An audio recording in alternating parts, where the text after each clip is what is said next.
Your Highness, our capture of the fortress is complete. Now the path to the Imperial capital is finally open to us. Once we have finished cleaning up after the battle, let's have another meeting to discuss our next move. Naturally, but it matters not. Consider this. Once this war is over, the mountain of official business on my plate will be even taller. If I can't handle at least this much, how will I... Pardon the interruption. We've just received a letter from Margrave Gautier. Very well. I will read it at once. I see. It seems the conflict within Fargus has at last come to an end. Yes, Your Highness. Margrave and the other Eastern Lords are at the center of it, and are gathering the kingdom's military forces even now. They intend to join with the Alliance army and send troops and supplies to the monastery. What do you know? My old man is really pulling his weight. Did he seem well? Yes, as well as can be expected. He has taken it upon himself to bring order back to our troubled territory, while His Highness is away. I am truly in the Margrave's debt. I will be sure to thank him properly at first opportunity. Thank you for the information. Now tell me, did it seem to you that my presence was needed back at the monastery? Well, I do have a verbal message from the Margrave on the subject. A verbal message? How strange. The other day, he arrested one of Viscount Kleiman's men. And, well, the prisoner has claimed involvement in the tragedy of Dusker. He has implicated his lord as well. Go on.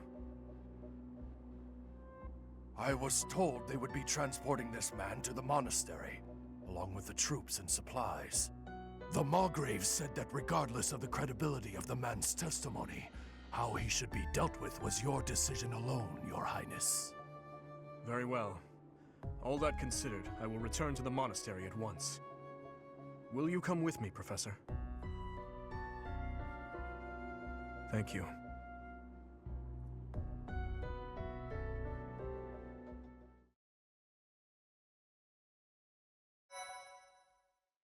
And we're going back to the monastery.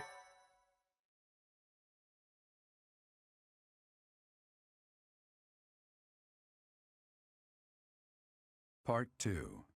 Azure Moon. Verdant Rain Moon.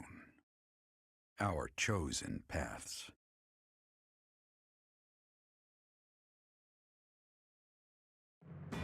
The Kingdom Army has captured Fort Mercius. Managing troops from the now stable Western Kingdom and former Alliance territory, the Kingdom Army returns to Garreg Mach to regroup and reorganize its forces. With sufficient might to challenge the Empire, the Kingdom Army finalizes their plans to march on Enbar, the Imperial capital. Okay.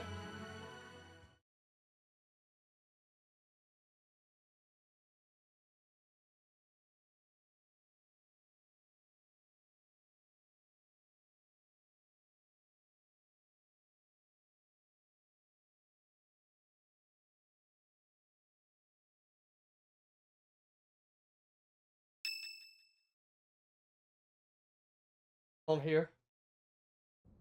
Ah, there you are. His Highness was looking for you. Oh, lovely. Is it? He's gone ahead and started interrogating the prisoner, Viscount Kleiman's man. He said he'd like for you and I to be present as well. Will you come with me?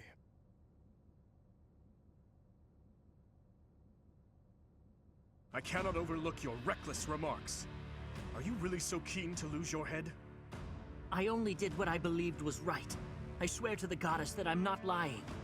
Amidst the turmoil of the tragedy, Lady Patricia was supposed to be the only one who was unharmed. We had been given orders ahead of time to not approach her carriage.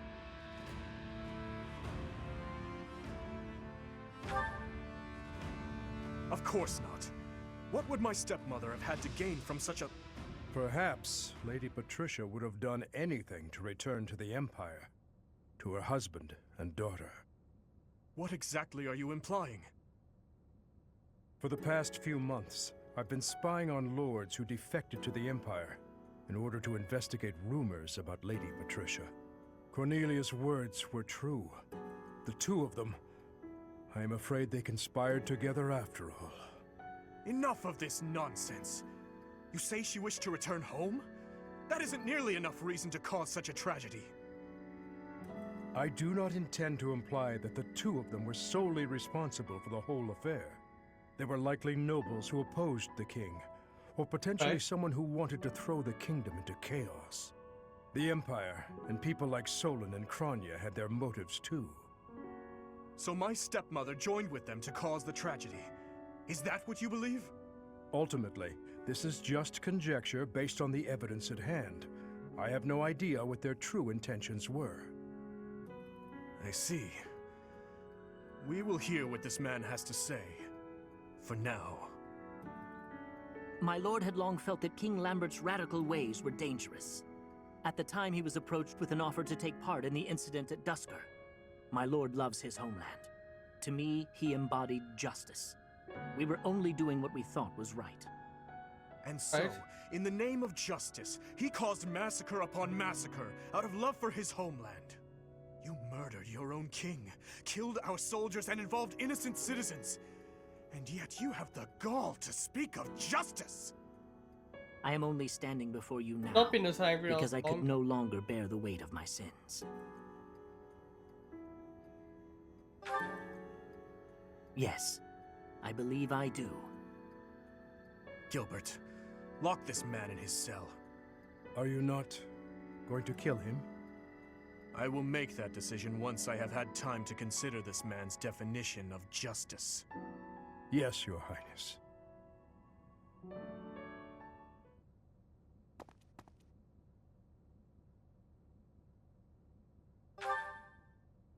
No, I cannot say that I am. Tell me, Professor, how well do you remember your father, Gerald? Oh, I figured as much. Even the memory of those who pass away is taken from those they left behind, little by little, year by year. To be honest, I cannot really remember my stepmother's... that woman's smile, nor the sound of her voice. I always told myself that I would not allow my mind to forget, and yet, all I can recall with clarity is her gazing away, so forlorn. Did my stepmother wish to go home so badly that she would kill Father and me? Kill her false family? Home, to her own blood. Her true family. okay. I suppose it doesn't make any difference now. I am asking you questions you could not possibly know the answer to. I mean, I might. I am finished with thoughts like that. I am finally able to go on living without clinging to hate. If I truly treasure those who have died, then I must earnestly atone for my sins. Father, Glenn, all of the soldiers who have fallen, the people of Dusker who still suffer persecution. The only atonement I can offer them now is to take responsibility for this broken kingdom that has been entrusted to me. That is true. That is why I feel that I must meet with Edelgard and try to talk to her. Do you think it is a fool's errand? Honestly, I think so too. But I must swallow my feelings and grudges, our whole history really, and ask her about this future that she sees. What she aims for once her domination is complete. What kind of justice she clings to as she fights. And why she felt it necessary to start this war. I believe that asking her these things is the true responsibility I have been tasked with as king. We will march our troops to the Imperial capital. But before any battle begins, we will set up camp nearby and send a messenger. Eight. I will tell her that I need to speak with her in a safe place, without any weapons or troops. As to whether or not she will agree to my request, well, that rests solely on Edelgard. Oh, I'm certain she would. I would like to believe that as well. You know, Professor, when we fought in Ferdiad, Cornelia mocked me and called me pitiful. But even if it is true that my stepmother never loved me, I am not to be pitied. After all, I have allies and dear friends who care for me. And now, I also have you by my side.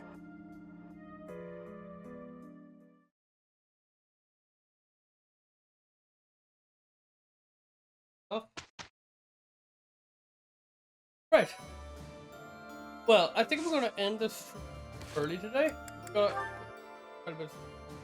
So I'll end it with this, and we should hopefully be back again tomorrow to get content done. Thank you all so much for watching. I hope you have fun.